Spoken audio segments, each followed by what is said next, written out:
fighter MMA ini berangkat, misalnya aku nih berangkat ke One Pride, itu di pesawat itu udah mikirin, waduh, bonyoknya seperti apa, gue masih bisa sadar atau dan di MMA pertama pun aku pernah sampai geger otak.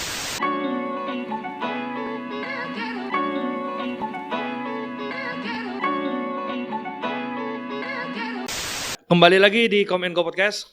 Hari ini kita kedatangan seorang atlet MMA, Atlet catur saya. atlet catur.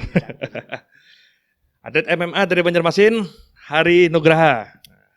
Selamat siang, Ya, Pak Yoyos. Iya. Apa kabar? Baik. Kabar gimana, Yos? Nah, kabar alhamdulillah. Brony baik. gimana, grup Brony? Hah? Brony gimana, Brony? Brony sehat sampai ikut mau pukul-pukul. Apa nih kesibukan, Tak? Sekarang? Kesibukan menyibukkan diri di rumah. Bukan diri di rumah. Iya, karena kan masih di kantor, masih ada WFH sekitar 75%, jadi lebih sering di rumah sih daripada Daripada di kantor ya. Latihan? Latihan kalau emang waktu memperbolehkan dan istri memperbolehkan baru bisa latihan. Sekarang izin istri ya. Iya. Kasihan rumah sepi kalau tinggal. Jadi selama pandemi ini untuk latihan tuh ada pakai protokolnya bagaimana tuh kan fisik tuh kan dekat gitu. Itu boleh aja atau harus boleh cuman ikut protokol gitu. Jadi sambil nge-vape boleh Gak kan? apa-apa, boleh. Silakan kalau sambil ngerokok. Rokok juga. Jadi untuk latihan ya, pertama kita mesti tahu dulu nih, kita kan ada yang amatir, olahraga amatir sama olahraga yang profesional. Yang profesional itu biasanya yang di gym-gym ya, Di gym. yang di gym-gym yang atau private sendiri itu profesional lah kita bilang. Kalau yang kayak Platda atau ada pelatihan-pelatihan itu biasanya tergantung organisasi, pengurus provinsi organisasinya sih. Misalnya nih kayak Perbasi aja kan, Perbasi basket mungkin di beberapa tempat tidak diperbolehkan. Ya. Nah, jadi biasanya teman-teman kan nyari tempat latihan yang milik pribadi atau gimana. Nah, kurang lebih kayak gitu. Kalau untuk kayak futsal, bola juga mungkin ada yang udah latihan, tapi kurang mengikuti ya kalau untuk yang seperti itu. Kalau untuk yang MMA sendiri, kebetulan aku juga kan di Pertina di Gulat kan ikut latihan, setelah di Pertina ditinju, di PGSI di Gulat ya latihan, tapi tetap dengan terbatas sih, maksudnya kalau dulu itu hampir setiap hari pagi sore atau banyak yang hadir, sekarang coba dibatasin lah, bukannya dihilangkan tapi dibatasi karena namanya fisik ya. Berapa lama nih kita main basket? Oh, tiap minggu masih main basket. 8 bulan. 8 bulan. Kita kan Aku mau latihan tapi masih belum ada kayak vaksin atau apa, ini kan masih nggak tenang buat latihan. Apalagi yang di rumah punya anak, anak, atau orang punya tua. orang tua itu pasti susah. Semua orang pasti kepikiran, dan selain atletnya pun pasti pelatihnya juga memikirkan. Jadi latihan untuk yang profesional sih nggak masalah ya. Profesional setauku di salah satu gym di Banjarmasin juga ada dibatasi. Dulu sempat pelatihnya harus pakai face shield, masker. Gak mungkin kan ya pakai nggak mungkin Yos pakai masker Yos, main tinju masa. Jadi beberapa masih ada yang tetap latihan, mungkin porsi latihan jadwal pertemuannya dikurangi atau gimana, itu tergantung masing-masing gymnya sih. Terus berarti dari pengurus resminya tetap tidak memberikan izin ya. Contoh kan kayak Perbasi tetap tidak memberikan izin untuk klub-klub di Banjarmasin latihan. Tapi rata-rata kalau aku lihat ada beberapa klub yang latihan cuman bukan bawa nama klub gitu. Jadi sama dari buat Gulat, Perbasi sama. Kalau untuk Perbasi kita menghormati keputusan ya. Maksudnya apapun yang dikeluarkan oleh Perbasi provinsi ya kita beda ranah kan, beda olahraganya. Cuman kalau untuk MMA ya izin secara ini lebih kayak politik organisasinya sih. Jadi kan beberapa ada yang silakan latihan, tapi jangan yang terlalu wow atau gimana.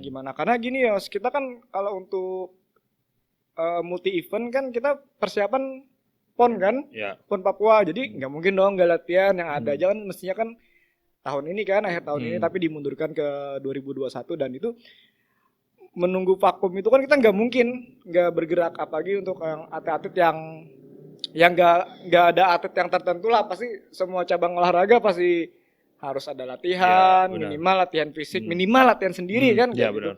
Jadi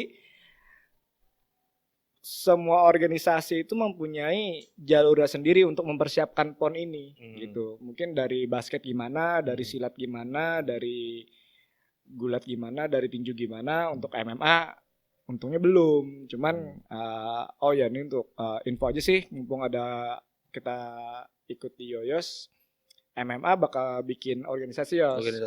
Jadi kita udah terima mandat, untuk di Karsu udah terima mandat. Kebetulan aku juga sebagai salah satu pengurus. Nah, kemungkinan kita akan dikukuhkan Maret 2021 kemungkinan. Jadi di situ baru kita bisa membina MMA amatir. Jadi nanti bukan cuman ada ya, aku pasti memberikan contoh kayak klub basket ya, karena kan kita dulu berdua atlet lahir di basket ya. Kita latihannya dulu di basket pertama kali. Lebih mudah contohnya ya. Iya, jadi kan lebih gampang karena kita udah pengalaman di sana kan dari kecil kayak gitu. Jadi untuk MMA sekarang akhirnya kayak basket, kayak karate, kayak silat, dia bisa dibina mau di klub yang dinaungi oleh organisasinya nanti, atau mau kita mengadakan Platda sendiri. Nah, jadi itu kemungkinan Maret nih sedang kita persiapkan running kayak tempat sekretariat, terus tempat latihan apa segala macam. Nah, ini buat teman-teman juga yang dengar, kita MMA akhirnya akan dinaungi oleh suatu organisasi MMA resmi dari pemerintah yang udah di bawah KONI ya sejak kalau nggak salah pertengahan Agustus atau pertengahan September kita udah termasuk dari 8 cabur yang diusulkan untuk menjadi anggota KONI. Jadi salah satunya kayak apa ya kemarin yang ikut skating atau island skate kayak gitu, itu udah masuk KONI. Jadi kita difasilitasi KONI. Jadi nanti kita bakal kerjasama dengan Dispora Provinsi, Dispora Kota, KONI Provinsi, KONI Kota untuk pembinaan atlet-atlet MMA amatir. Selama ini kan kita atlet MMA kan kita comotan ya.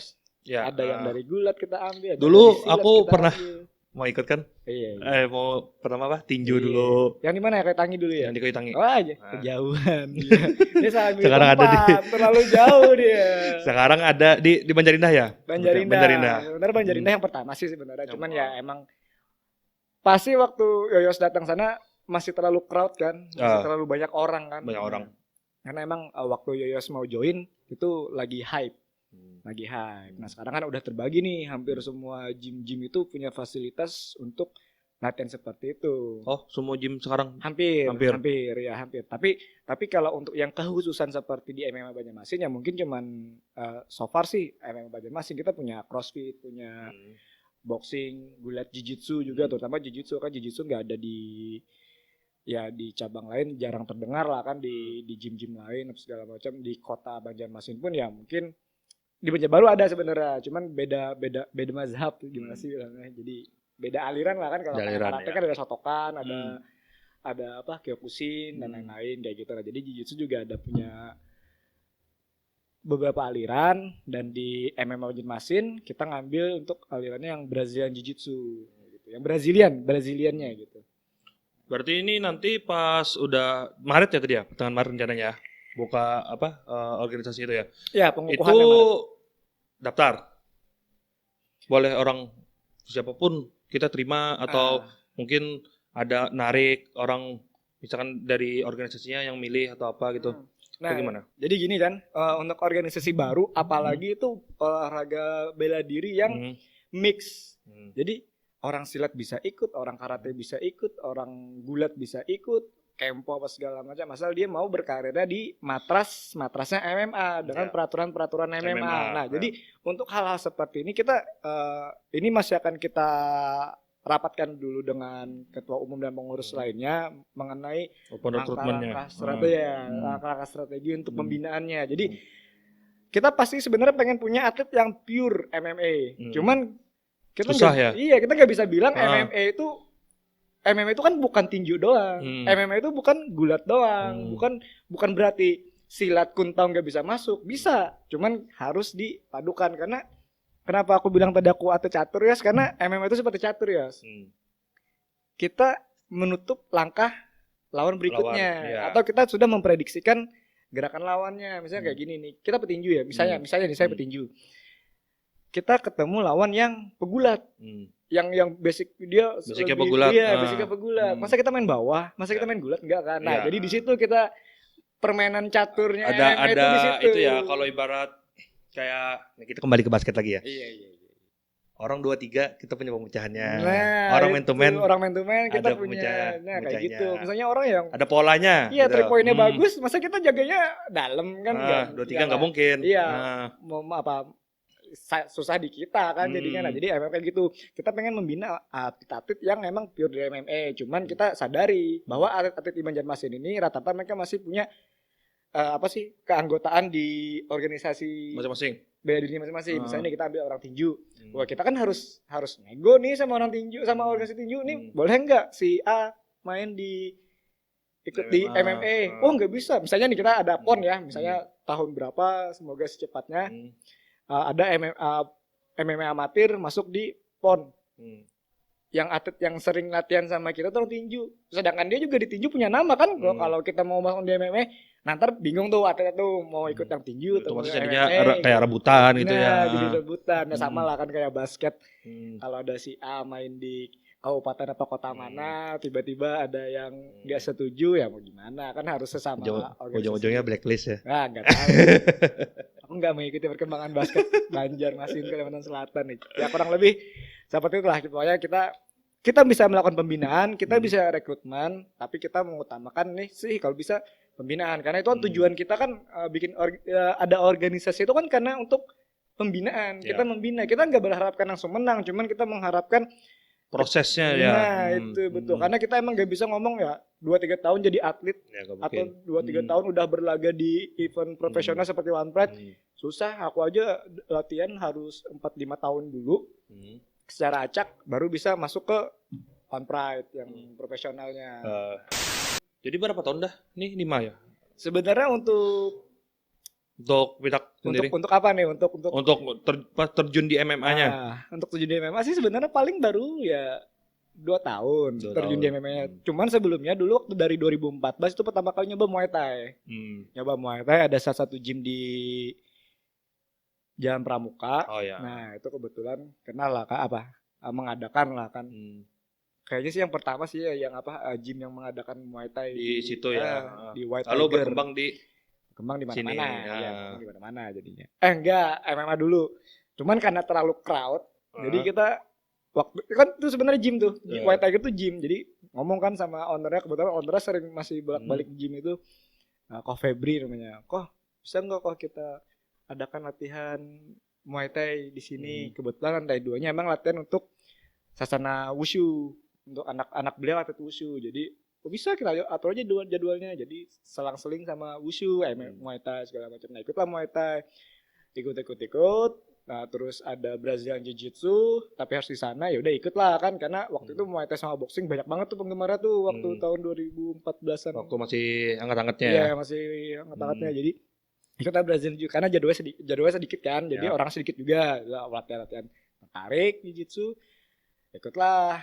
Bersemayam di MMA Banjarmasin apa segala macam, kita coba support lah kan untuk mengirimkan atlet apa segala macam. Nah, cuman dari jenjang 2015 sebenarnya itu udah ada atlet kita yang berlaga di One Pride, cuman eksposnya masih kurang kayak gitu. Nah, kebetulan dulu nemenin tuh latihannya, karena dulu pernah Muay Thai dan pernah Jiu-Jitsu.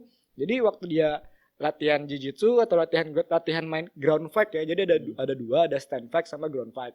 Latihan ground fight-nya ikut. Ya ikut buat apa sih, jadi dummy sih, sparring partner kayak gitu. Ya. Jadi kalau udah boxing bisa-bisa lah dikit-dikit kan, boxing kan kurang lebih sama Muay Thai kan.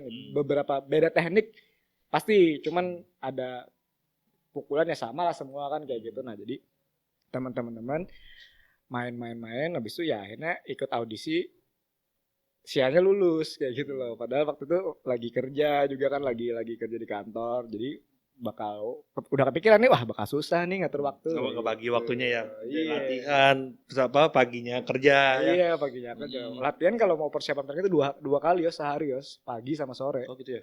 Bayangkan waktu aku dulu pertama pertandingan itu pagi itu jam 7 sampai jam 9 itu udah izin dulu sama kantor tuh.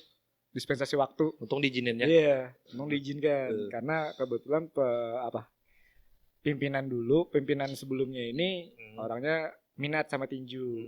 Jadi Pak, saya mohon izin Pak, dia ada surat permohonan rekomendasi dari TV One melalui PT Merah Putih Berkibar untuk ada dispensasi saya latihan. Jadi oper lah kan dari jam 7 sampai jam latihan. Gue nyampe kantor jam 11 paling enggak. Jam 11 Paling setengah cepet 11 ya. kan mandi dulu apa segala macam kan, belum lagi kalau capeknya. Jadi anggaplah kan mentok-mentoknya jam 11 nyampe kantor. 11 sampai jam 1 tuh biasanya tidur di kantor. Biasanya tidur tuh di kantor tuh. Jadi habis itu jam 3 gue mandi. Jam 3 aku mandi ya. Jam 3 mandi karena jam 4 mau latihan. Oh, jam 4 sambung lagi Sambung ya. lagi. Sampai gitu. Sampai selama 3 bulan tiap 3 hari bulan. kayak gitu. Tiap hari. Liburnya cuma hari Minggu waktu itu. Oh. Alhamdulillah selamat. Tapi aku dulu pernah juga ngerasain kayak gitu waktu kampus lik. 3 bulan bolak-balik menjamasin baru. Tapi itu ya passion ya. Passion. Nah, jadi kita menikmati. Nah, betul. Yang penting itu menikmati. Kalau nggak menikmati nggak bakal mau. Nggak bakal mau. Karena kalau cuman ini sebenarnya ya kalau bedanya dulu sama sekarang. Kalau zaman dulu itu kita benar-benar passion. Tapi kalau aku lihat sekarang ya, jangankan di MMA mungkin ya. Kayak di basket aja kan sekarang ada lihat ini rame apalagi ada ceweknya banyak nonton ini ikut. Tapi nanti pas udah dihajar sedikit fisik besoknya malas. Padahal kan sama kayak kata Pintak tadi kan, kita itu punya proses. Gak mungkin kan 1 tahun 2 tahun langsung bisa buat yang berlaga di kompetisi atau apa gitu. Semuanya ada proses. Jadi ya kita bukan yang menyudutkan basket atau olahraga lain atau segala. Kita cuma mencontohkannya paling gampang karena itu paling karena itu kita dulu pernah di sana. Itu gitu. Basic dasarnya olahraga kita dulu sama-sama menggemari mencintai basket, termasuk ini yang the man behind the camera itu juga pemain basket padahal, cuman dia nggak bisa masuk ke sini. MVP itu dulu tuh. Haram gitu dia. Jadi emang sih kita emang benar, semua orang harus ada punya passion dan kita nggak bisa mikir untuk 3 bulan ke depan. Itu paling mentok tuh mikir 2-3 tahun ke depan. Itu paling itu juga dipaksakan sih sebenarnya. Kita pasti pikirnya 5 tahun. Misalnya kita di SMP nih. Kita pasti mikirnya kita ntar basket sampai pas lagi kuliah kita main sampai tingkat apa nih? Sampai nasional kayak atau gimana? Apalagi kalau sistemnya regional kan ya biasa kan regional Kalimantan kan atau regional Timur atau regional Tengah itu kan ya gitulah. Cuman kenapa aku menghindari basket sekarang ya? Karena itu kan teamwork. Bakal siap mau main bola kayak mau main basket kayak kalau mereka dari misalnya basket 12 orang kan, 12 orang itu satu aja yang mentalnya itu berbeda dengan mental orang lain, itu sedikit banyak pasti merusak dan bukannya bisa merusak dan harus merusak sih karena kan mereka harus menyamakan visi misi kan, menyamakan kemampuan, bukan menyamakan tapi membaurkan kemampuan. Ada yang larinya cepat, ada yang syutingnya bagus, ada yang dengan kelebihannya, ada bagus, kelemahannya, saling menutupkan. Nah, kenapa aku bukannya cabut, maksudnya mengurangi serius di basket karena ya aku pikir daripada aku menyalahkan orang lain, lu kalau main tinju karena tabok, yang salah siapa? Diri sendiri. Nah itu jadi kita daripada ya lo harus ngerti kan mindset ya sendiri apa tuh di kepala tuh. Mindsetku adalah aku adalah pemenang. Ada juga kan aku yang penting tampil, aku yang penting menunjukkan latihanku. Yang penting gaya dulu. Nah, yang penting gaya dulu. Macam-macam kan mindsetnya kan. Nah, mencari orang yang mindsetnya sama di antara 12 atau berapa kayak gitu. Susah kan, Yos? Susah kan? Toh kalau mindsetnya sama pun dia pengen ada pengakuan tersendiri baik dari pelatih, baik dari penonton kayak gitu kan. Nah, tapi kalau kita di olahraga yang individual, apapun yang terjadi itu adalah salah kita, paling mentok salah pelatih. Kayak gitu, bukan salah siapa lagi mau disalahkan ya, kalau bukan pelatih atau diri kita sendiri kayak gitu. Nah, jadi kayaknya aku lebih legowo kalau aku kalah karena aku menang karena pelatihku ya, kayak gitu. Tapi aku sebagai atlet cuma merasakan aku udah belajar mukul ratusan kali. Dari ratusan kali aku mukul, berapa persen yang bisa mengenai lawan. Nah, itu aja sih paling patokan untuk sebagai atlet ya, untuk atlet olahraga individual. Kalau untuk olahraga yang teamwork, wah itu kan pencapaian kan itu beda. Yes. terlalu banyak apa yang harus dibenahi ya. Kalau tim ya kan. Mungkin Misalnya kayak gini, gue kasih contoh. Kelebihan kamu main basket apa? Dari postur kan, postur apa segala macam. Nah, nyari temennya gimana? berarti yang Ini bayangin lu apa basketball manager sendiri nih. Enggak, kalau aku ya, kalau di basket ya, aku itu paling benci. Jujur nih paling benci ya. Paling benci itu kalau misalkan ini kan kita kan lagi defend. Terus musuh kan turnover. Ada yang bawa bola. Kalau misalkan satu lawan satu oke lah. Ya kan? Mau dihabisin, mau lay up, mau apa, mau shooting. Tapi ini kadang musuh turnover, kita nih baru lari setengah lapangan. Kan beda kan sama kayak kata lu tadi kan yang ada yang larinya cepat, ada yang larinya lambat. Ya kan? Otomatis kan kalau posisi center kan biasanya kan agak lambat. Gitu kan? Ini orangnya bertiga, dia sendiri mau nggak habis itu berulang kali. Nah itu kadang itu hal yang paling dibenci. Sepanjang main di tim basket, ada nggak yang seperti itu? Ada, pasti ada. Susah kan kalau dari gitu kan? Itu bukan di sekarang aja, itu udah dari dulu. Mungkin tim yang mana itu pasti ada. Ya makanya kan kalau orang apa kan ada 12 orang nih, 12 orang tuh pasti kan mau show. Ya kan? Ya kayak kata lu tadi kan yang pengen pengakuan atau apa gitu. Nah, ya itu susahnya. Nah, seperti itu. Apalagi kalau dia tuh nggak mau passing. Apalagi nggak mau passing. Apalagi bisa kan kalau orang udah mepet waktu, wah ini kayaknya cuma aku deh yang bisa ngabisin. Aku loh, Russell Westbrook-nya. Apalagi kalau misalkan kalau masuknya, wah keren nih. Kalau untuk gini-gini gitu kan. Itu mencari suatu pengakuan atau self pride di arena yang berbagi bersama. Itu hal yang egois kan, Yos. Menurut aku egois. Kalau emang mau self pride, ya ikut lain olahraga individual. Kayak gitu kan. Ya main balogo atau panahan kan sendirian kayak gitu. Bulu tangkis ya. Nah itu sekali lagi kalian jangan bingung, ini bukan podcast basket.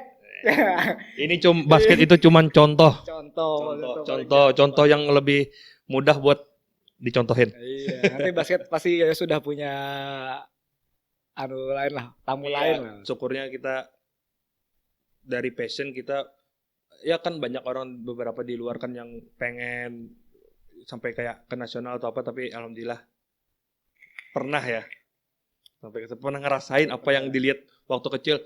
Oh, dilihat di TV ya kan, oh bisa di situ. Pasti yang pertama kali dirasain tuh gimana sih rasanya berangkat sebagai tim gitu. Iya. Berangkat rame-rame sama teman. Terakhir itu kacau. Terakhir nasional di mana? Surabaya ya? Di Surabaya. Kampus League. Nah, itu. Kan pernah ngerasain tuh nasional ramenya gimana. Tapi ya ini maaf ya, ini sebenarnya bukan maksud apa-apa, tapi kebanyakan kita kalau berangkat itu tujuan bukan buat tanding. Kalau satu tim ya. Ini disclaimer ya, abis dari podcast yang ini dia harus ngundang pemain basket ke Kalsel. Karena kalau enggak nih saya yang bakal diteror ini. Kenapa ngomongin basket? Kenapa ngomongin MMA? Ini saya janjikan ya harus ngundang pemain basket nih. Habis ini siapkan pemain basket dong. Ya itu tadi kan, karena jadi kenapa aku bilang beberapa orang itu banyak yang fokusnya kalau berangkat tuh bukan mau tanding. Itu mungkin bukan semuanya, tapi ada beberapa orang yang yang penting berangkat nih. Gratis. Ya kan? Hotel sediakan, semuanya disediakan, ya kan? Nah, itu yang kadang mempengaruhin. Ya tadi kan kita bicarakan mentalnya kan. Mempengaruhin yang lain, ada anggaplah 6 orang yang siap buat aku harus menang nih. Gitu kan? Satu kali menang. Paling enggak kan? Tapi karena ada beberapa yang pengen mungkin mau jalan-jalan aja, mau apa gitu kan, itu ngerusak. Nah ya itulah satu di antara banyak kan. Dan semua cabang olahraga pun pasti ada hal-hal seperti itu. Ada yang cuman especially for me ya, untuk MMA sendiri, tiap kali berangkat kita pasti gue bakal berperang nih.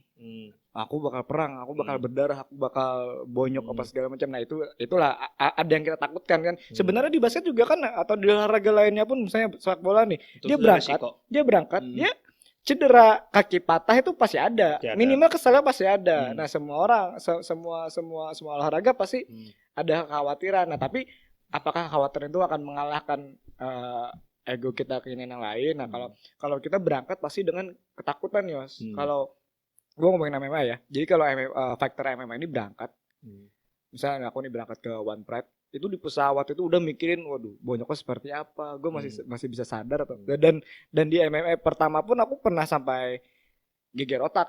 Ya kalau aku bilang sih geger otak karena 15 menit tanpa pengetahuan, tanpa pernah ingat apapun yang terjadi. Itu jadi, yang pertama kali tadi. Jadi 15 menit itu bener-bener nggak tahu apa yang terjadi, Yos. Ingat pun nggak, aku cuma tahu ceritanya dari pelatih.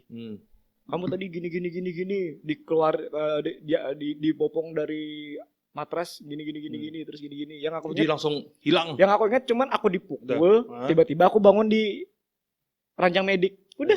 Di antara itu bener-bener bukan sadar, ya. Kata pelatihnya aku sadar. Aku keluar dari arena itu dibopong satu tangan doang kayak gitu.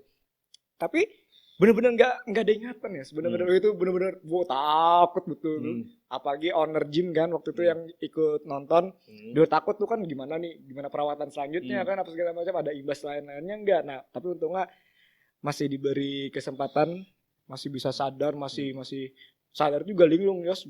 Aku keliling mall, kan kebetulan venue-nya itu di mall.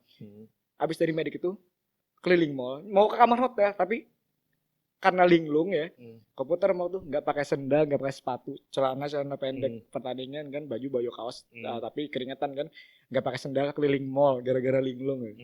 Gara-gara linglung aja. Jadi tiap kali berangkat kita harus membawa apa sih? Menurut gue harus bawa kekhawatiran, bukan lihat kita bakal menang di sini, kita bakal terkenal, enggak. Karena kalah menang pun kamu akan dikenal orang dengan pengalamannya. Banyak kan orang-orang yang nggak sampai nasional tapi kalau main di street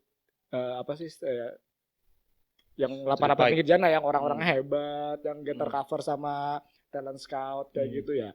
Sama MMA juga ada orang yang hebat di tempat latihan tapi dia mungkin entah keluarganya nggak mengizinkan, kebentur urusan kantor apa segala macam. Tetap kita ajak untuk bisa temenin latihan ya, kita sharing ilmu. Yang penting buat sparring paling enggak ya. Iya, minimal buat sparring, itu pengalamannya seperti itu. Untuk orang tua gimana? Waktu tahu istri kan jangan gitu kan, itu bahaya atau gimana? Alhamdulillah untuk orang tua tidak menyetujui, Yos. Tidak menyetujui. Karena ngeri ya. Karena dari pertama kali latihan itu udah nggak pernah bilang, nggak pernah. Dulu orang tua itu pengennya aku tuh main tenis. Pengennya main tenis karena emang ibu dulu pemain, bukan pemain sih tapi main lah ya. Suka main lah, tiap hari main tenis. Main tenis aja gini segala macam. Ya namanya laki-laki kan, Yos, males lah kan kayak gitu, udah dicarikan pelatih apa segala macem. Berangkatlah latihan Muay Thai tadi pertama kali, itu nggak bilang tuh. Itu yang di mana tuh? Yang di masih di sini? Yang White Tiger. Oh, di Tiger. Yang di Pramuka. Jadi bilang nggak mau nge-gym bentar karena emang tempatnya emang gym kayak gitu. Aku nggak ada bohong gitu loh kan, aku mau ke gym kayak gitu. Cuman kan latihannya Muay Thai kayak gitu. Tapi panjang-panjangnya nggak tahu. Nggak tahu kan, udahlah urusan yang penting kan tujuannya kita nggak bohong gitu kan. Tujuan minimal tempat. Itu ya. Iya, minimal itu udah nggak bohong. Jadi main-main sampai itu pertandingan pertama kali profesional di One Pride itu emang nggak minta doa. Wah itu aku baru sadar itu emang di sana sih, Yos. Doa orang tua itu. Jadi berangkat sana aku bilangnya dinas kantor loh. Dibilang dinas kantor. Tapi nggak ada kepikiran kalau misalkan takut nanti dilihat di TV. Ya tergantung kan, kalau yang menang kan ya udah, yang penting kan menang. Gitu. Kalau kalah kan ya yang penting tampil kayak gitu kan. Nah, dan yang paling buruknya kan waktu pertama kali fight nggak bilang, nggak dapat doa, nggak dapat izin, KO. Wah itu. Oh yang pertandingan pertama tuh. 2 minggu mentalku Banjar itu hilang, Yos. Bener-bener yang aduh nggak mau ngomong sama siapa. Itu kan kemarin ya berat 7 detik ya tuh kemarin ya. 7 detik. Itu apa tuh rasanya tuh waktu itu? Maksudnya anjing gue 7 detik kalah atau apa gitu. Karena gini ya, kita kan di MMA kan kita pasti semua olahraga kan pasti kita lihat pertandingan lawan kita kan. Kita lihat dia orang stand fight. Nah, aku latihan keras tuh di ground fight, latihan dari gulat sampai ke bawah itu saya gulat jiu-jitsu sampai submission itu latihan keras nih. Nah, disitulah ceroboh. Jadi karena aku terlalu pede dengan main ground, sedangkan ya groundku kan cuman ground yang baru-baru aja, bukan yang dari kecil udah main gulat atau udah main jiu-jitsu, enggak kan, karena ya masih ijo-ijo juga kan. Nah, itu keburu-buru mau main ke bawah. Kalau pelatih udah bilang nanti main dulu main atas 1-2 baru kalau ada celahnya baru take down, baru dibanting atau dijatuhkan lawannya kayak gitu. Cuman kan karena tahun ini kan aku pukul 1 mundur, wah dia mundur nih, dia takut nih, wah nyerang ke depan, ternyata dia mundur mancing ya, mancing lutut. Wah kena. Itu kena di mana sini ya? Enggak, di rahang. Di sini. Kalau di sini jarang sih yang pingsan, pasti di rahang, Yos. Yang bikin jatuh orang blackout itu pasti di rahang. Di rahang ya. Itu. Nah, itulah yang ya namanya fight pertama kan, fight pro pertama. Kan tiap orang beda-beda nih, mungkin menurutku aku tergolong orang yang kalau ketemu hype pertandingan itu bakal adrenalin tinggi ya. Semangat pokoknya udah yang badan tuh emang gak bisa diem sendiri. Kan beberapa ada nih kayak orang kalau udah pertandingan diem denger lagu. Nah, kalau aku justru yang kalau udah masuk ke atmosfernya pertandingan itu udah yang gelisah mau cepet, udah gatel ya. Udah gatel kayak gitu. Nah, itu karena itu kan berbahaya buat adrenalin sama mental kan, pikiran kayak gitu loh. Nah, itulah yang salahnya di pertama. Jadi yang kan nggak bisa nyalakan siapa-siapa kan? Benar nggak bisa nyalakan siapa-siapa kan? Itu kesalahan sendiri kan. Nah, itu jadi itulah Pak, fair play-nya olahraga seperti MMA itu, kita kalau udah salah aku nggak bakal bisa ya nyalahin pelatih, itu nggak bakal bisa. Nyalahin lawannya apalagi kan, nyalahin wasit nggak mungkin karena emang plak kejadian udah selesai kayak gitu. Nah, itu yang seninya MMA yang aku suka itu, karena kita apapun kita yang berbuat, kita yang bertanggung jawab, kita yang dapat reward atau punishment-nya. Nah, itu sih yang menurutku yang mental yang bagus buat dipelihara kayak gitu. Jadi kita mau gimana pun, toh kita keluar dari sana juga kalau kita udah merasakan momen seperti itu, misalnya nih tiba-tiba aku ikut main basket lagi, serius di basket lagi, toh ujung-ujungnya kita udah bisa menguasai diri sendiri kan. Oh, terserah dia mau apa, yang penting dia berhasil. Kalau enggak ya terserah pelatih kayak gitu kan. Kita enggak, karena kalau kita bukan pelatih atau kita bukan manajer nggak bisa ngomong apa-apa kan. Nah, itu mental legowo itu sih yang aku pengen semua orang punya. Jadi kita nggak perlu menyalahkan siapa-siapa, kita nggak perlu dapat biarlah orang yang lihat apresiasi berdasarkan apa yang telah kita raih. Kemarin aku kalah pun udah masih diapresiasi. Oh, bisa berangkat ya, kan audisinya nasional, berarti untuk skala nasional tembus kayak gitu. Yang penting itu dulu. Nah, terus nggak lama aku fight kedua, berarti aku masih dipandang nih sama orang. Oh, berarti aku masih orang masih pengen lihat aku main seperti apa. Nah, alhamdulillah fight kedua ini dengan restu nih, restu calon mertua, di samping ibu ya, samping orang tua, restu semuanya ya. Iya, udah dapat restu semuanya. Cuman dengan syarat itu fight terakhir.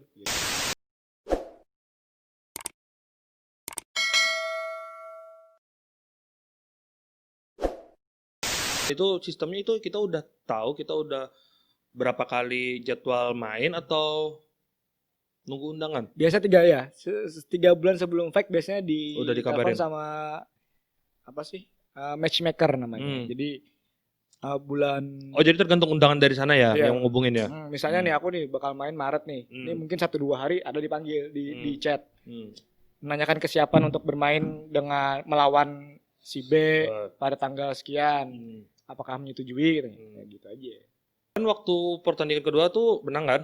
Itu sebelumnya itu ngumpulin kepercayaan diri buat memupuk mental itu gimana? Itu kan waktu pertama kan kejadian seperti itu. Itu gimana tuh kemarin waktu buat kepercayaan dirinya? Tiap orang pasti punya cara yang berbeda ya. Dan yang paling penting sih kita mengenal karakter kita. Aku gini nih. Kemarin dihajar KO nih. Wah, malu, sakit, sampai geger otak segala macam. Cuman pasti down kan itu? Iya, down banget tuh. Nah, cuman kita kan yang paling sebenarnya hari pertama kamu latihan setelah down itu adalah hari yang paling berat sebenarnya. Karena kita bakal ketemu sama teman-teman lagi. Teringat lagi. Iya, ada teman yang support, ada yang teman yang ngejek. Nah, itu adalah hari pertama latihan itu hari paling berat sebenarnya. Waktu setelah vakum kan sekitar 2-3 minggu vakum, itu mau balik ke tempat latihan itu udah yang latihan gak ya, latihan gak ya. Begitu kita Mo- udah mau jadi latihan. ada males-malesan gitu Ya, ya. jadi begitu kita udah mau latihan di hari pertama setelah kita down, buat ke pertandingan gampang sih. Selanjutnya. Enggak, rasanya pasti lebih mudah. Kalau kita, yang penting kita udah pernah latihan hari pertama setelah down itu terlewati dan kita pulang dengan sukacita. Maksudnya, oh ternyata teman-temanku nggak ada yang ngejek. Oh ternyata teman-temanku support. Oh, itu beda kan? Beda, benar. Kamu datang ke tempat latihan, kamu kalah nih, datang ke tempat latihan. Gak apa ya, sekarang udah bagus ini. Kita tinggal poles ini aja. Nanti kita latihan ini, latihan itu. Kita malah dibantu gitu loh. Kita datang dibantu. Akhirnya kita punya tanggung jawab. Wah, nih teman-temanku mau kasih ilmu, harus kutunjukkan nanti di sana. Nah, itu yang bisa yang apa? Tapi cara tiap orang beda ya. Ada yang cuek, ada yang benar-benar down sampai berhenti. Nah, dan kebetulan aku karena teman-teman lingkungan sih yang mendukung gitu loh, lingkungan mendukung, nggak apa-apa. Kan kalahnya karena dia pakai lutut, kan kalahnya karena blackout, karena dihentikan wasit kan kayak gitu kan, karena blackout kan belum kasih lihat kemampuan. Nah itu sih yang jadi suatu saat harus menunjukkan kemampuan, karena apa, kalau kita nggak menunjukkan kemampuan yang kasihan pelatihnya Yos, dia cara ngelatih dia tuh nggak kelihatan kan, nggak dikenal sama orang. Saudara pelatih kan jualannya apa kalau nggak jual pengalaman sama teknik kayak gitu lah. Dia kan mau olahraga apapun tuh pelatih itu pasti nomor satu. Maksudnya itu yang paling dihormati pelatih. Dan kebetulan aku juga punya pelatih itu sekitar 4-5 masing-masing. Itu masing-masing udah punya peran. Maksudnya mereka semua support. Saat aku perlu mereka bisa hadir. Saat aku bertanya mereka bisa jawab. Itu loyalitas sih sebenarnya. Loyalitas kan ya semua orang pasti butuh itu dan harus mengeluarkan itu untuk feedback yang lebih baik sebenarnya. Lu nggak punya EKE? Taunya EKE aja nih julukan. Iya. Nggak mau make atau itu dapat dari orang atau gimana biasanya tuh? Kalau aku sih pengen banget Jas punya EKE, punya alias, punya julukan tuh pengen banget. Cuman kan julukan itu kan seperti nama kan ya.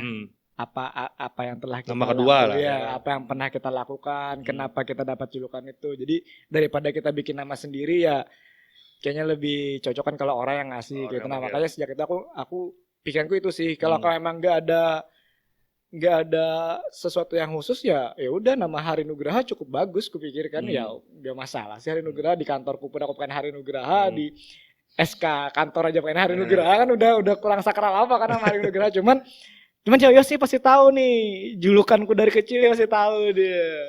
Dia cuma mancing-mancing doang. Tapi sekarang ada julukannya satu lagi. Tapi itu khusus game ya. Haha, no thanks. Jadi kalau ada main CODM, nah invite nanti ditemenin mainnya. Itu ada filosofinya ya. Filosofinya. Kenapa no thanks? Kan haha itu kan nama kan. Hari. Ngulang 2 kali no thanks itu maksudnya kalau ada orang yang pengen ngasih masukan apa segala macam, enggak, makasih. Maksudnya lu koreksi dulu, kalau emang kamu kompeten, kamu nggak bakal perlu sampai memberikan saran atau memberikan masukan. Aku yang nanya pasti kayak gitu. Tapi kalau aku nggak butuh dan aku nggak kepikir buat nanya, you're nothing to me kayak gitu. Aku kayaknya nggak ada hutang apa-apa deh, nggak ada tanggung jawab atau beban apapun deh sama kamu. Jadi itu lebih kayak self confidence sih sebenarnya, supaya meningkatkan nama kan pasti milih kan ada sebabnya kan. Nama anak pasti karena ada sesuatu yang disuka atau dikagumi, filosofinya ada apa kan. Jadi kalau setiap kali kayak nama Hano Thanks itu di Instagram atau di CODM, itu sih filosofi awal. Jadi aku nggak mau aku berhutang sama orang karena berat kan Yos. Kalau kita berhutang sama orang berat kan. Mending kalau dia emang misalnya nih aku nanya Yos masalah basket gini. Aku yang nanya kan, Yos kan ngasih tahu juga kan harus nunggu momen aku bingung masalah itu atau nggak mungkin kan Yos tiba-tiba lagi ngumpul MMA tiba-tiba ngomong basket itu gini Har, kan aneh kan Yos gitu. Tapi kalau aku emang perlu, aku pasti nyari temanku siapa ya yang nih si Yos tahu nih kalau masalah ini, nanya gitu. Jadi kalau enggak ya no thanks. Pitak tuh ada filosofinya juga ya. Kalau pitak mah itu karena kondisi fisik ya itu ya sebenarnya. Tapi itu udah dari dulu ya. dari zaman dulu sekolah. dari Pokoknya siapa yang kenal Hari kalau harus harus ada, tahu itu. iya, harus ada hari belakangnya. hari mana iya. kan? Kan Hari apalagi zaman kita Hari ada 2 ya. Banyak Hari Smali dulu Smali, namanya, Hari Smaven kan. ya. Dia kan harus hari mana Hari Pita, kalau Hari muka Pita. Hari doang ketuker itu. Kadang apa? Sama juga kan aku aja kan jarang manggil Hari tuh Asik aneh. Iya. Ya kan? Karena kebiasaan kan. Iya. Gak usah Yoyo sih, the man behind the camera juga manggilnya pasti tak Pita. Gue pengen banget dulu kan waktu masih basket panggil Kobe segala macam. Nggak kepake, emang orang lebih doyannya manggil Pita. Sedih banget tuh ya kemarin ya waktu tahu ceritanya. Waktu jatuh dari heli. Wah, itu aku mau upacara di kantor ya. Jadi aku tuh bangun jam 5. Sampai mau upacara. Iya. Jadi aku tuh di-tag sama teman kita Wira. Di-tag sama Wira kan. Wah. Hah? Serius Wir? Subuh-subuh kan. Wah, langsung bawa komputer tuh. Udah pakai jas, udah pakai apa segala macam. Kan ada acara upacara. Nonton dulu tuh. Wah, anjing, harus udah berangkat. Mau mastiin dulu kan. Bener gak nih? Wah, tapi ya udahlah dengan apa? Ya, dengan itu kan kita akhirnya memperdebatkan hal yang ada unsur Kobe juga kan terhenti kan, mau dia dibilang GOAT atau mau apa-apa ke yang penting kan saat itu udah tetap apa yang udah pernah dia laluin, apa yang udah pernah terjadi dengan Kobe udah selesai kayak gitu, maksudnya gak bakal ada hal-hal buruk lainnya lagi yang menggiring kayak gitu loh. Dan begitu Januari selesai, Kobe udah meninggal, udah hal-hal bagus semua kan yang dibicarakan ya udah. Menurutku itu akan lebih menghormati dia sih, karena kita nggak bakal bisa ngomong hal yang misalnya nih kayak Michael Jordan kan habis dia bikin apa sih dokumenter itu ya, The Last kan Dance. tiba-tiba kan habis The Last Dance tiba-tiba ada yang Kobe enggak, maksudnya ada yang komen Jordan itu self egoisnya di film itu tuh, padahal nggak seperti ini, karena akhirnya dia mencoreng nama Jordan lagi kan sebenarnya kayak gitu. Karena kan kemarin waktu aku baca The Last Dance itu banyak nggak sesuai sama realita. Nah, akhirnya kan mencoreng nama Jordan lagi kan, minimal dia kalau nggak salah sih dia jadi konflik sama Scottie Pippen kan.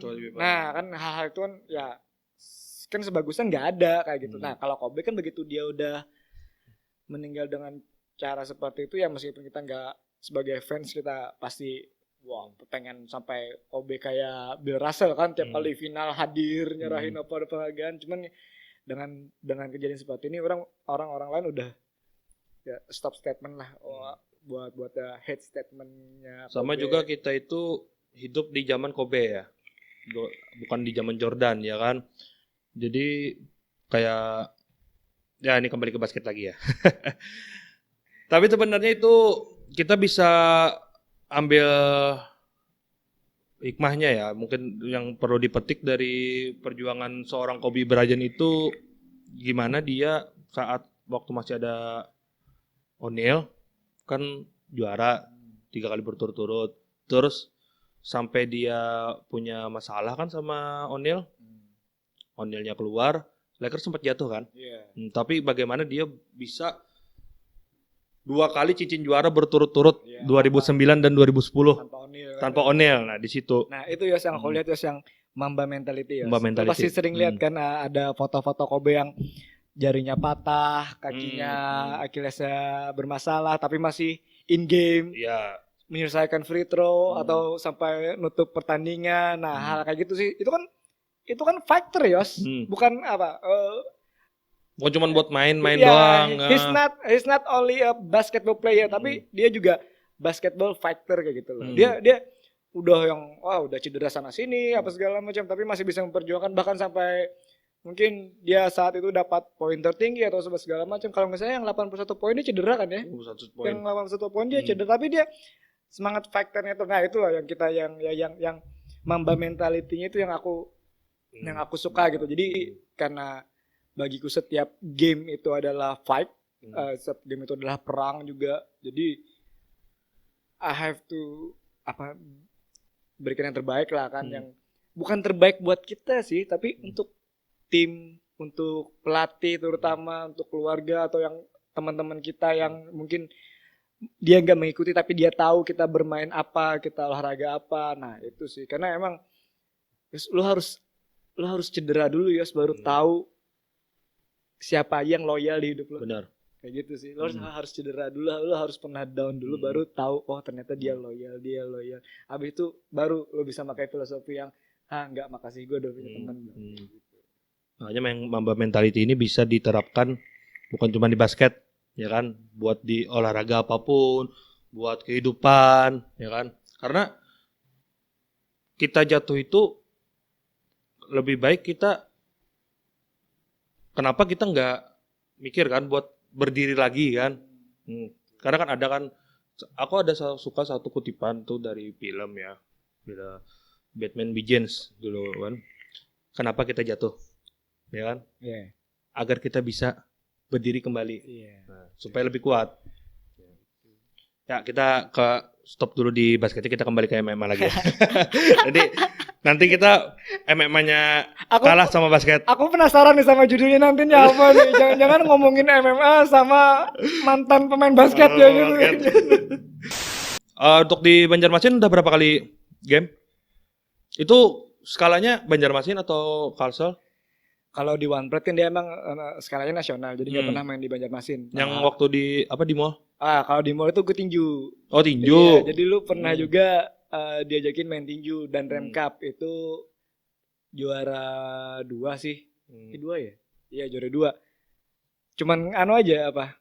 Itu bener-bener waktu itu belum boxingnya masih abal-abal sih sampai sekarang sih sebenarnya boxing abal-abal. Tinju cuman dia. Iya. Cuman ada kesempatan kita mau ikut, kalahnya sama orang Kaltim, tentara. Tapi kalau musuhnya tentara, tapi kan lu juga badan kan dari dulu gue lihat badan lu tetap gini-gini aja. Iya, tapi kan mentalnya beda kan. Mereka udah mental siap terjun ke medan perang. Mental siap. Kita cuma mental naik ring aja udah nyarinya susah. Kayak gitu. Tapi terakhir, tapi event yang paling terakhir sih sebenarnya Jiu-Jitsu Yos. Itu internasional di Jakarta. Dia eventnya internasional, tapi kebetulan tahun 2019 tuan rumahnya Jakarta, Indonesia. Jadi yang main ada dari Singapura, dari Australia, dari Finlandia, ada itu. Cuman untuk kelasnya waktu itu aku paling jauh musuhnya Singapura. Cuman gak ketemu, kalah di perebutan 3. Jadi juara 3 kemarin di internasional gitu. Habis itu udah selesai vakum, enggak masuk 2020 kan udah Covid tuh. Covid. Udah enggak ada lagi. Cuman kita siap sih buat teman-teman. Oh juga nih untuk informasi juga 19 Desember ada factor kita yang main di One Pride. Kebetulan kita bakal bantu berangkat maksudnya sebagai manajer. Tanggal 19 Desember. 19 Desember. Iya, dia namanya Agus Setia Budi, teman dari Gulat juga. Itu dia udah 4-0. Iya, jadi 4 kali menang tanpa kalah. Itu kalau dia 19 Desember. Itu senior lu? Menang.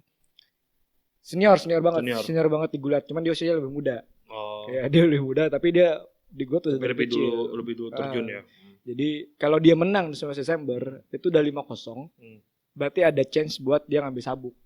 Kelasnya flyweight. Kebetulan sekelas. Kebetulan kita sekelas, kelas di 56,7. Dia lebih berat padahal dia tuh sehari-hari 65 apa 69 kayak gitu. Cuman kalau udah fight dia wah gila. Itu kalau buat persiapan biasanya gimana? Kayak tidurnya, makannya itu dikontrol. Jadi kita harus mengenal badan kita dulu Yos. Kan ada 3 nih tipe badan orang kan. Ectomorph, endomorph, sama mesomorph. Nah itu basic banget sih buat olahragawan tahu ya, minimal tahu deh ectomorph itu seperti apa. Kalau aku ectomorph Yos. Jadi metabolismenya lebih cepat. Aku nggak tahu ya bahasa olahraganya, cuman aku mengartikan lebih supaya aku lebih gampang itu metabolisme lebih cepat. Jadi ectomorph itu orangnya gampang kurus. Gampang kurus kayak aku, kayak Adam gampang kurus. Kalau Yosnya endomorph. Dia metabolismenya gampang naik. Turunnya susah.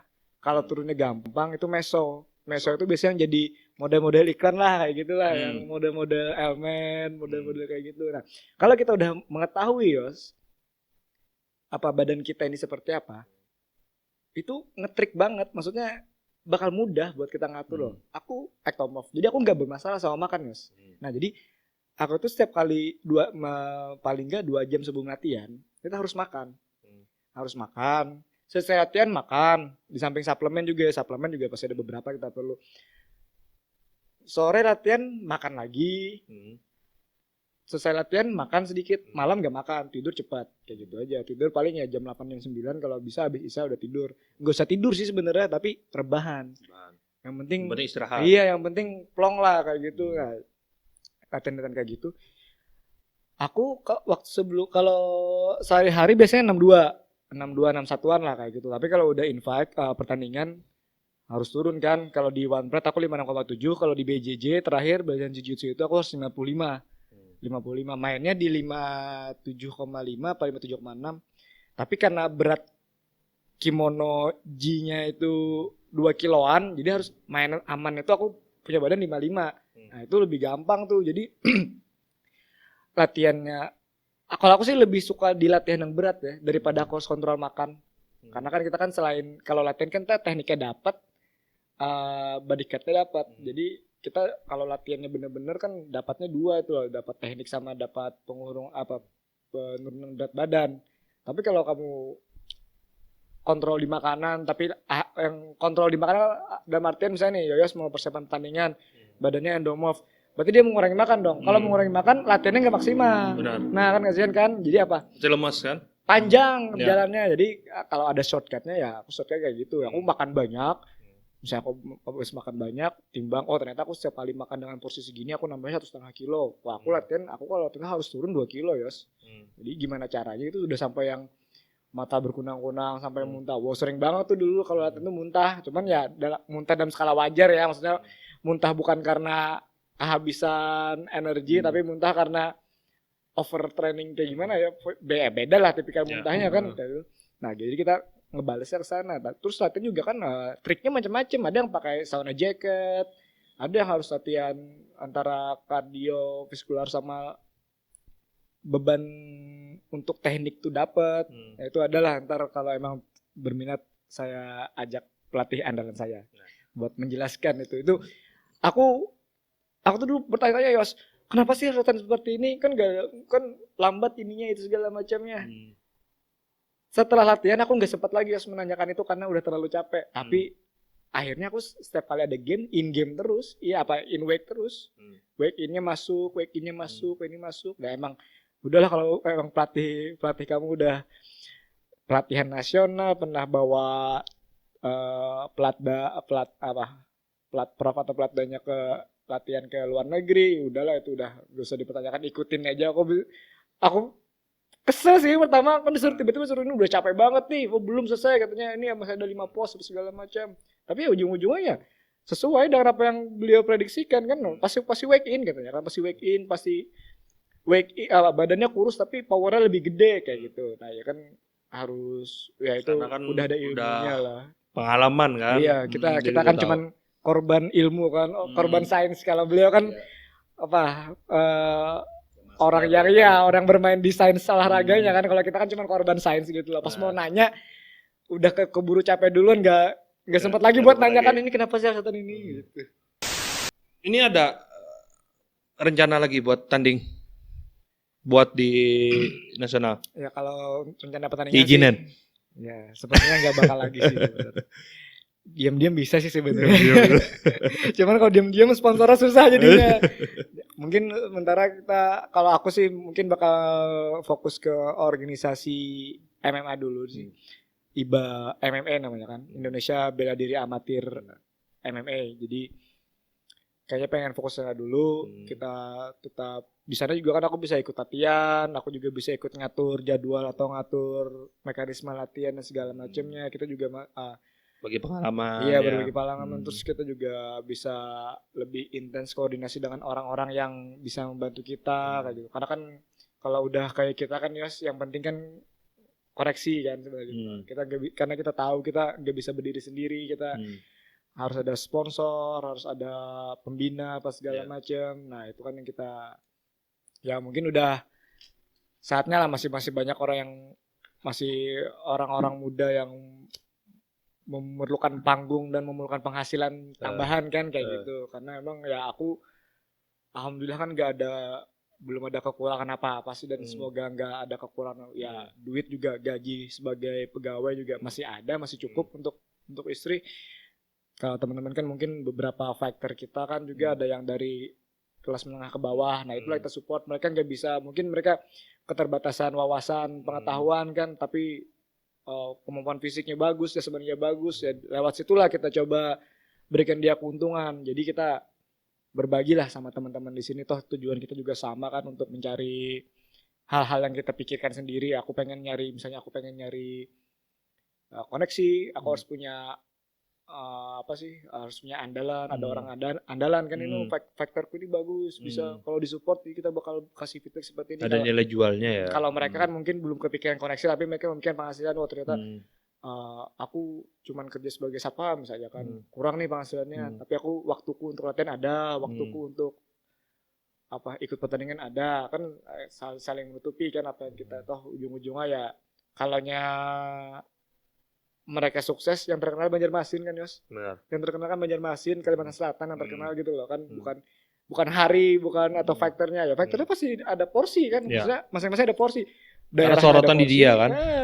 Porsi daerahnya punya porsi, pemerintahannya punya porsi, terus sponsor juga punya porsi gitu. Cuman kan kita karena masing-masing porsi, kita nggak mungkin kan menguasai, mendominasi proportion itu. Gitu.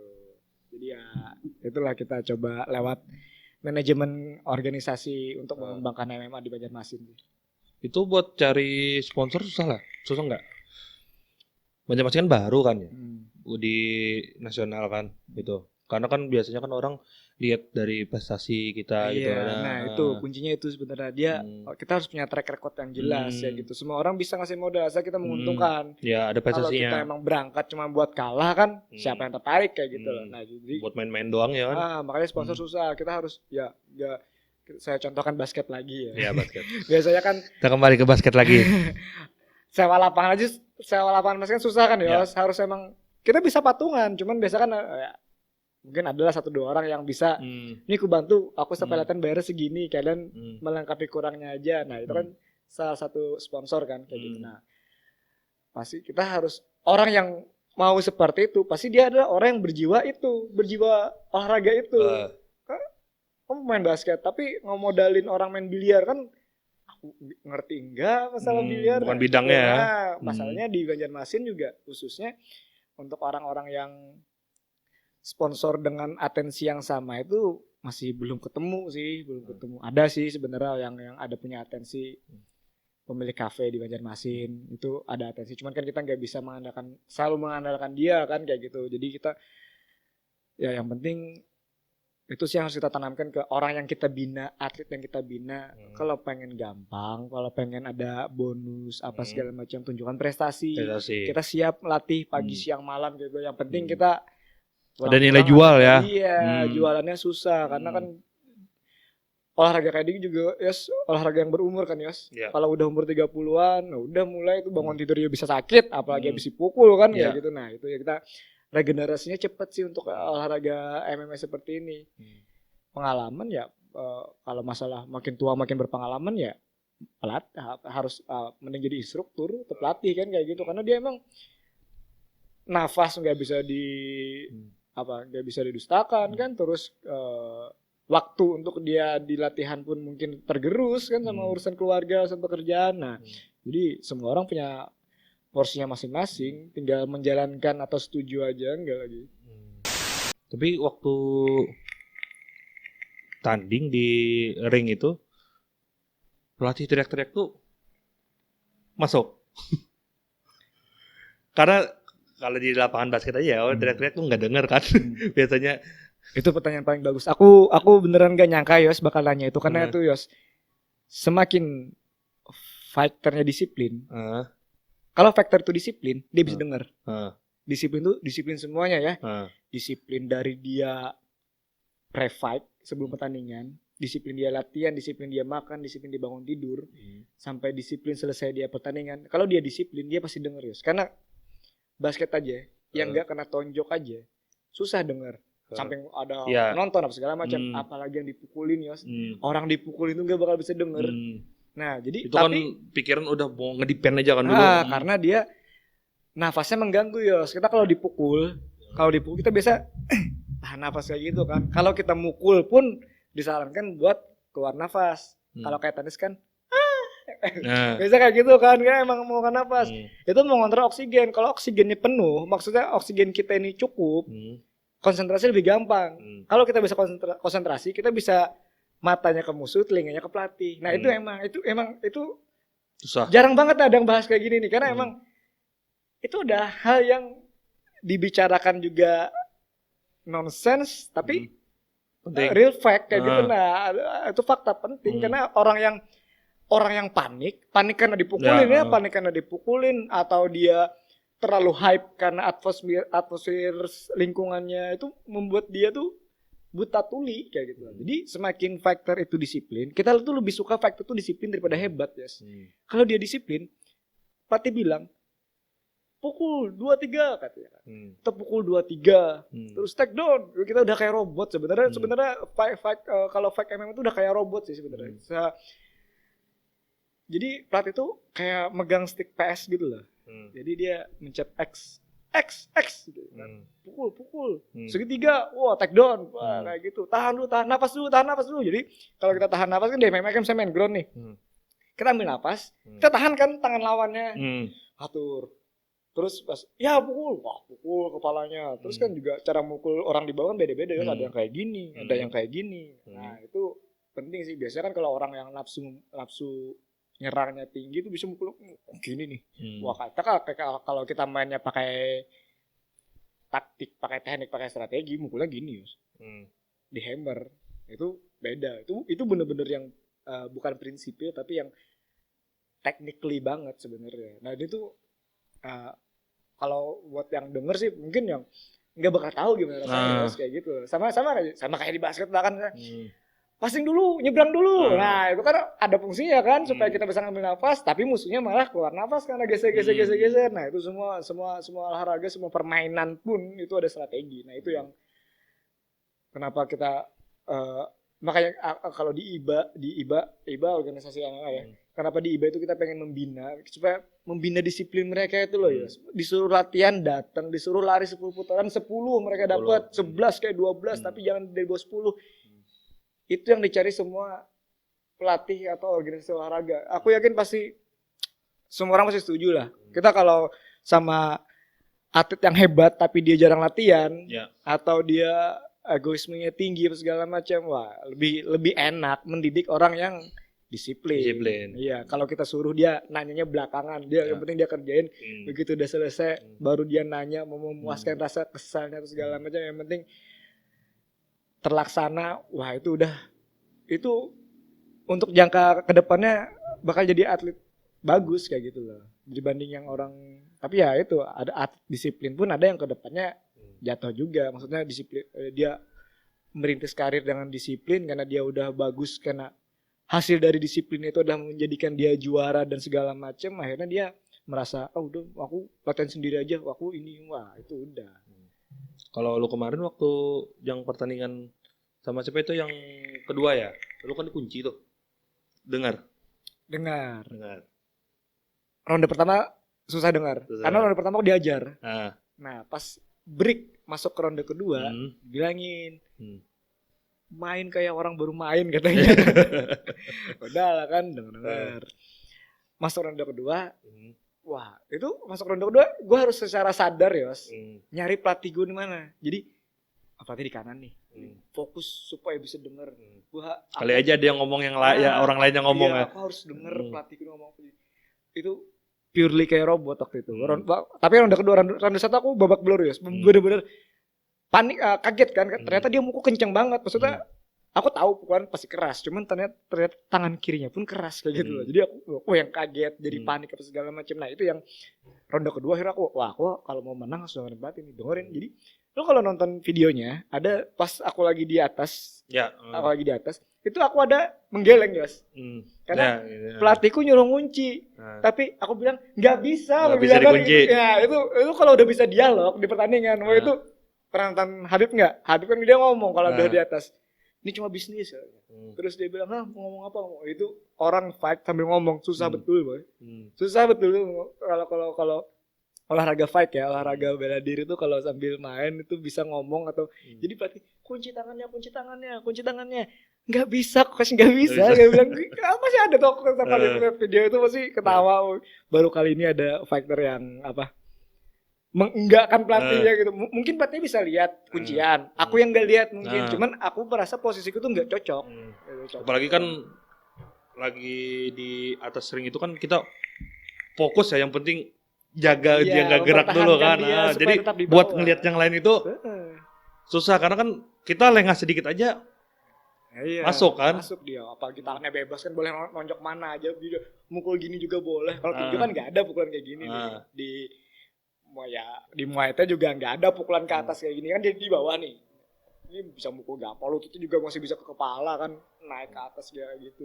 Nah itu ngobrol. Tapi gara-gara aku ngobrol pelatihku tuh lebih yang kayak dia denger kayak gitu. Jadi akhirnya dia lebih tenang.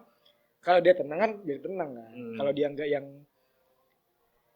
nafas dulu, pukul, nafas, pukul, gitu. Ya kita kan akhirnya kebawa tenang. Nah dari situ baru kita bisa lihat-lihat change lainnya buat kesempatan-kesempatan ngunci ataupun nyerang badan segala macem. Oke, terima kasih Tak udah berhadir di Come and Go Podcast. Nah, nanti jangan lupa buat yang pengen ikut di organisasi MMA. Iya, nanti sekitar Desember lah kita sekitar Desember. Ini contekan banget nih. Ini nanti dipantau aja di IG-nya. Iya. IG. Oh ya, bentar, sebelum pulang. Nah, karena tadi pas datang Yoyos ngomen bajunya, gua kasih nih satu. Cuman nih kayaknya nggak bakal cocok sama Yoyos. Kayaknya istrinya yang bisa pakai ini.